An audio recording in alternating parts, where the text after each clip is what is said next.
Viral ngayon ang isang gasoline boy na kung saan kinumpara kay Auntie Claire at kay Dunyor. Ang galing kasi magpaliwanag, malinaw at hindi siya nag-dep.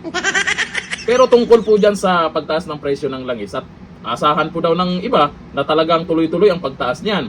Meron din namang paliwanag ang Department of Energy tungkol sa mga bagay na yan dahil question din naman ng bagong henerasyon party list Representative Robert Nasal. Pero bago yan, ito panuorin po natin itong gasoline boy na napakagaling magpaliwanag. Ito yung video. Actually, hindi na yan makontrol ngayon ng mga DOA kung mag-increase man bawat litro ang mga gasoline station. It is because wala talaga supply unless the DOA will prepare the price protection sa mga gasolinahan. At saka, prepare din sila na dapat may mga consistent supply sa bawat gasolina. So that was the time na pwede sila magsabi na huwag itaas ang presyo. At the same time, wala nang dumarating na order from Middle East. So alam din nila na hanggang April 15 na lang ang fuel ng Pilipinas.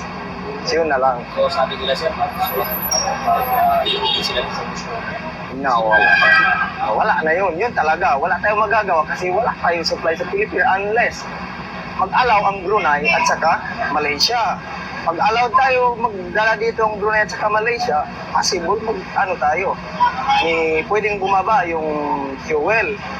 Pero let's say for example, basete na ang sigalot sa Middle East, aabot pa yan ng buwan bago mag-roll back ang fuel. Kasi matagal pa yan ang loading from Philippines to Middle East or from Middle East papunta sa Pilipinas. So doon pa lang tayo magkakaroon ng mga konting rollback, pero as of now, nawala talaga. Yes.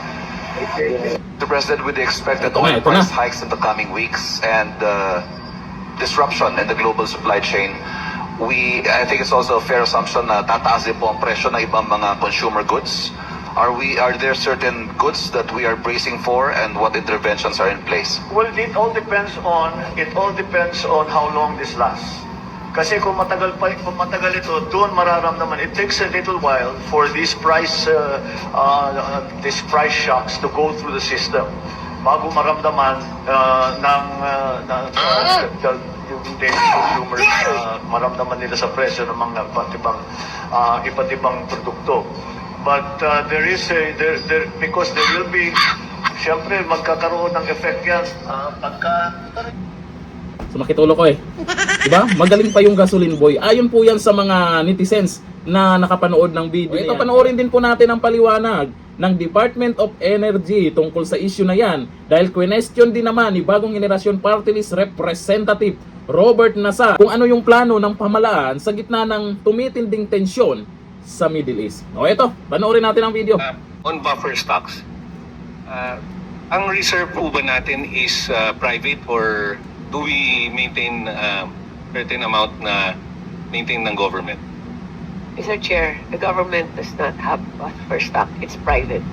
And as a regulation, the oil companies are required to have at least 15 days. Why 15 days? Because that's how long it takes, lead time ng order. And as of last count, we counted what is here already in the country and what is already en route. Na-confirm na siya, na parating na siya, yung nasa dagat na. The total of that as of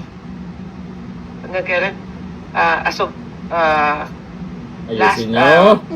no, when we reported to the president about 57 days, no? And still more or less the same, no? But that means we have stock until April.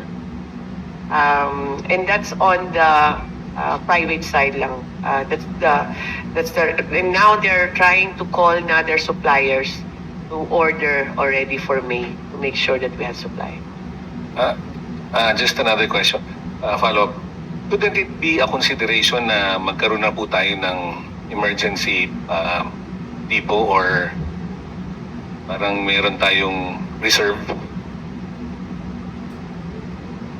Mr. Chair, I think that is a very solid suggestion because even the government by itself needs fuel. So we have to have some buffer. It's a matter of economics also because it's expensive to keep and also to construct the storage. But we have agencies like PNOC that we could use for that purpose, Mr. Chair. Do we have the funds for that? I believe so, Mr. Chair, because PNOC has assets, even PISAM has asset that we could privatize eventually, not today, not in the short term, but we can plan it as a way of sustainability and also for energy security, Mr. Chair. And Madam Secretary, Mr. Chair, so is there a plan in the long term or in the medium term or in the immediate term to put up our own emergency reserve facility? Sir Chair, more than emergency, I think we need more refineries here in the country, and also that our plans for the long term we're actually, as of this morning, we already discussed this with our team, and we will come up with in response to this what are the options that we should do. I've talked to PERPI, Philippine Energy, the group that created by Congress, to come up with a long-term solution in order to address situations like this. But one is having our own reserves, Mr. Chair.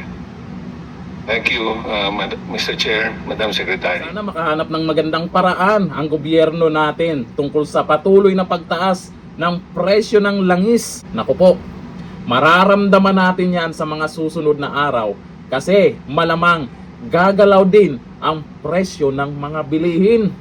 Bagay, sa ngayon kasi may social media na, nakabantay ang lahat kung ano ang aksyon ng gobyerno. Sana maganda yung magiging aksyon nila kasi sa pagpaliwanag pa lang, hindi na natin masyadong maintindihan sa mga oras na to. Magkano na kaya ang presyo ng langis? Naku po. Hanggang dito na lang. Thank you. Bye-bye.